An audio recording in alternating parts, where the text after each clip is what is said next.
everyone, I'm Hannah, the museum educator here at the Transcona Museum. Welcome to the first day of Craft With Us STEM Week. Today we will be making chromatography butterflies. So this is what they'll look like. So for this craft you will need, I have 2 coffee filters, but you can have as many as you want depending on how many butterflies you want to make. I'll just be making 2 today, so that's why I have 2 coffee filters. You need 1 for each butterfly. You're going to need 1 pipe cleaner for each butterfly. They can be any color you want. They're just, they make the antennae of the butterfly, so I chose black for that. And then you're going to need some yarn, scissors to cut the yarn with, markers of whatever color you'd like, and you will need, lastly, a jar or cup of water. And I would suggest having some paper towels around just because the coffee filters will be getting a bit wet, so once, or to allow them to dry, you'd probably want to put them on a paper towel. Okay, so let's get started making our chromatography butterflies. So I'm just going to point the camera downwards. All right, so the first thing we're going to do is we're going to take our coffee filters and lay them out flat, or as flat as you can get them. And you're going to take one of your markers, whatever color you'd like. I'm going to be using a red marker for this coffee filter. Some of the more interesting colors, and you'll see why, to use are black and brown, so I would suggest those colors if you have markers in those colors. All right, so you're going to draw a circle with your marker in the center of your coffee filter, around the center of your coffee filter. So I'll just do that. Outline it a couple times. All right. So it should look like this. As you can see, this is the flat part of the coffee filter, and I drew a circle around the very center of it with my red marker. So I'll do the same thing with my second coffee filter with a black marker.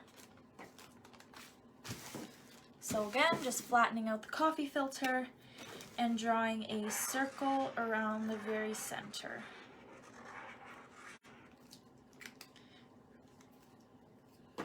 Like this. All right, so then the next step is you're going to fold the coffee filter in half, like this, and then you're going to fold it in half again, like this. So then you get a kind of cone shape where the point of the cone isn't covered in marker, it kind of has the marker around the point. So I'll do that with my red one as well. Once again, folding it in half, then folding it in half again, so you get this cone shape. All right, so then once you do that, you're going to take your cup or jar or whatever of water. I would suggest a shorter cup or jar. It just allows the coffee filter to sit easily in it. So basically what you're going to be doing is placing the tip of the coffee filter into your glass of water like this, making sure that the markered outline doesn't completely submerge in the water. You're just putting the point of the cone-shaped coffee filter in the water. And this is why you need probably a glass with a bit of a smaller mouth, just so that the coffee filter can sit on it upright. So basically what is going to happen is the process of chromatography. So chromatography is a process for separating the different components of a mixture.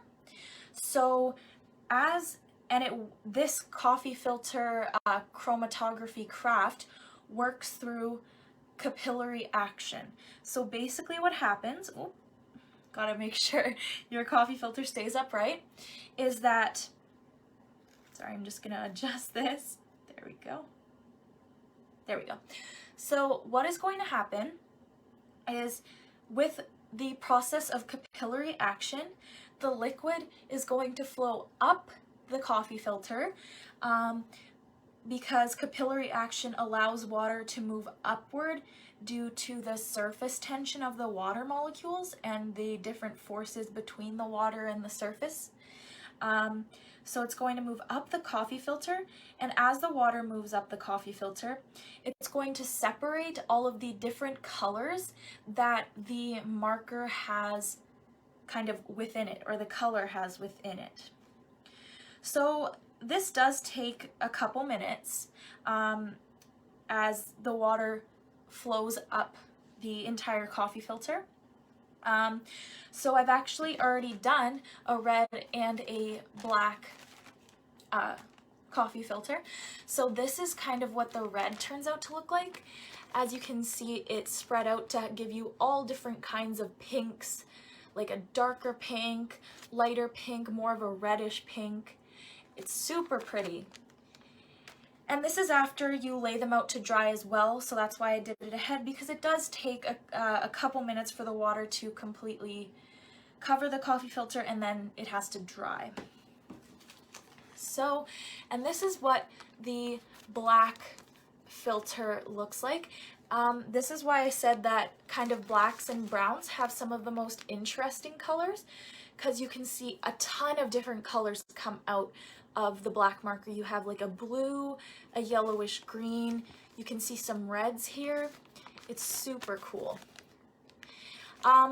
Yeah, sometimes the darker colors on these ones just don't completely spread out just because they're so dark, but that's all right because it still looks really cool. So once you've allowed your coffee filter to be, completely not submerged, but the water has completely climbed the coffee filter, let it dry, and then you are going to take your finished chromatography coffee filter and fold it in half. Then you're going to pinch the middle of it, kind of like this.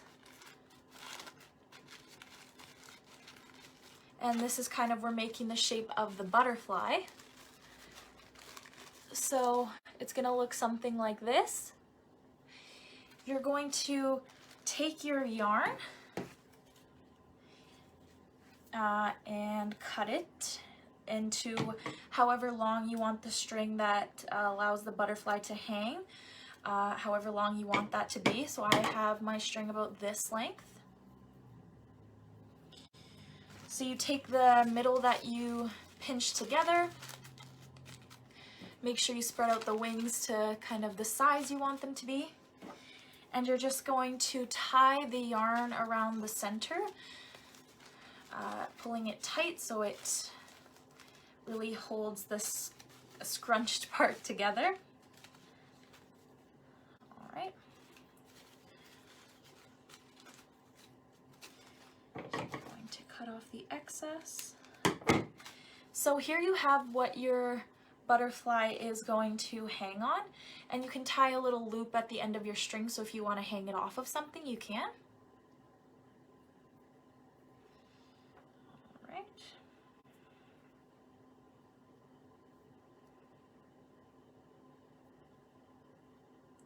There we go. So we have this so far, and then we just have to add our antennas.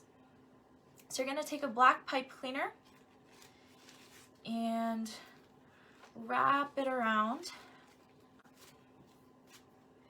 and make sure you kind of cover the white or the whatever color yarn you have with your pipe cleaners. That's why we did it first, just so it would be covered up.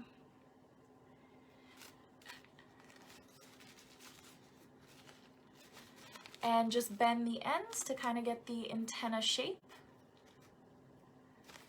All right, and there you have your chromatography butterfly.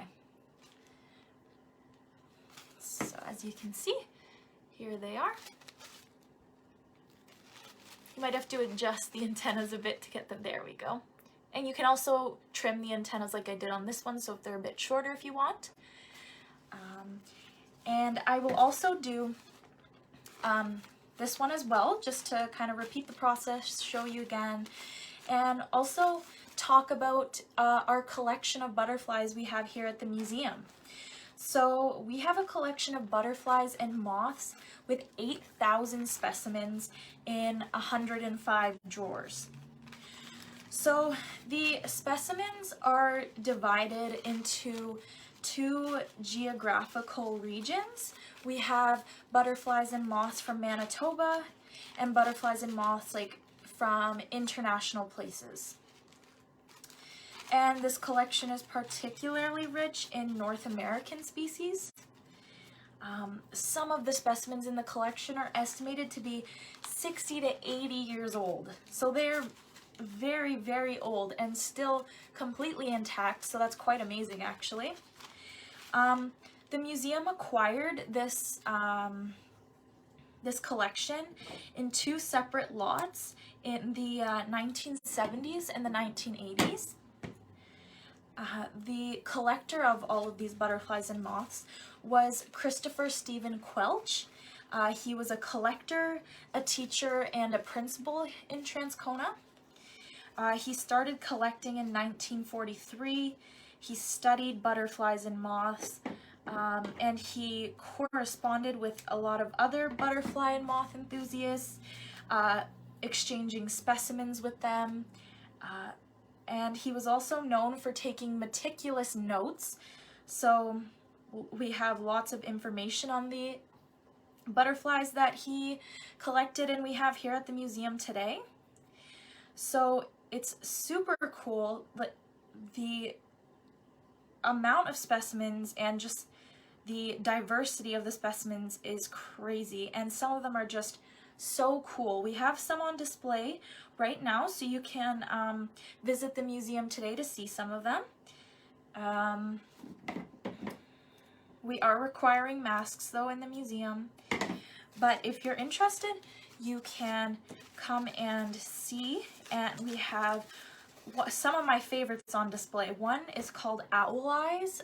It's a moth, and it might be a butterfly, not 100% sure, but basically it looks exactly, the pattern on it looks exactly like owl eyes staring at you. It's deceiving, as it's supposed to be, because it helps protect them from predators, but so cool. So if you're interested in seeing that, definitely visit the museum today. We'd love to have you. All right, so I'm just finishing up my last butterfly. All right, so here is our second chromatography butterfly that has the black marker.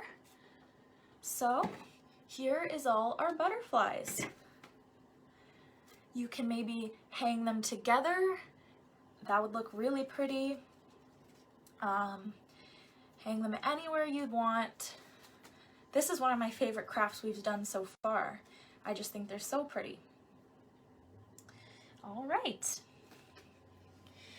So, I hope you enjoyed that craft. Thank you so much for joining us. Just a reminder that on Wednesday, we'll be making DIY bouncy balls, and on Friday, we will be making a snowstorm in a jar. So if you're interested in joining along for those crafts, we have in-person crafting available, and I'll be here on Facebook Live at 2 p.m. You can check out our supply lists on Instagram, Facebook, and Twitter to see what you're going to need for those crafts. And we also have craft kits available, so if let's say you're missing some of the items you might need for the upcoming crafts, You can purchase a craft kit and you'll have everything you need for this week's craft for $5, and you can find those on our website. So thank you so much, and I hope to see you on Wednesday and Friday for the rest of STEM week.